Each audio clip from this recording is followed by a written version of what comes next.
Hello friends, Vijayalakshmi kitchen treasures ಅಡುಗೆ ಚಾನಲ್ಗೆ ಸ್ವಾಗತ.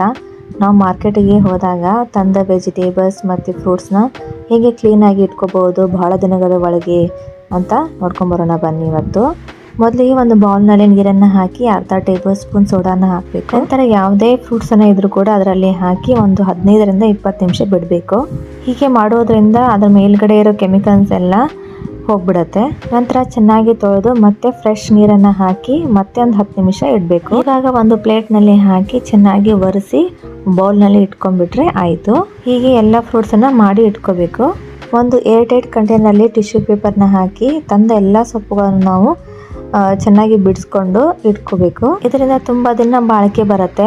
ಹಾಗೆ ಮೆಣಸಿನಕಾಯಿ ಕೂಡ ಚೆನ್ನಾಗಿ ತೊಳೆದು ತುಂಬಾನ ತೆಗೆದು ಕಂಟೈನರ್ನಲ್ಲಿ ಇಟ್ಕೋಬೇಕು. ಹೀಗೆ ವೆಜಿಟೇಬಲ್ಸ್ ಫ್ರೂಟ್ಸ್ ಅನ್ನ ಕ್ಲೀನ್ ಆಗಿ ಇಡೋದ್ರಿಂದ ತುಂಬಾ ದಿನ ಬಾಳಿಕೆ ಬರುತ್ತೆ. ನಾನು ಲಾಸ್ಟ್ ವೀಕ್ ಪುದೀನ ಸೊಪ್ಪನ್ನ ತಗೊಂಡ್ ಬಂದಿದ್ದೆ, ಇನ್ನೂ ಕೂಡ ಚೆನ್ನಾಗಿದೆ. ನಿಮ್ಗೆಲ್ಲ ಈ ಟಿಪ್ಸ್ ಯೂಸ್ ಆಗಿದೆ ಅಂತ ಅನ್ಕೋತೀನಿ. ಈ ವಿಡಿಯೋ ಇಷ್ಟವಾದವರು ಯೂಟ್ಯೂಬ್ ಚಾನಲ್ನ ಸಬ್ಸ್ಕ್ರೈಬ್ ಮಾಡಿ. Thank you.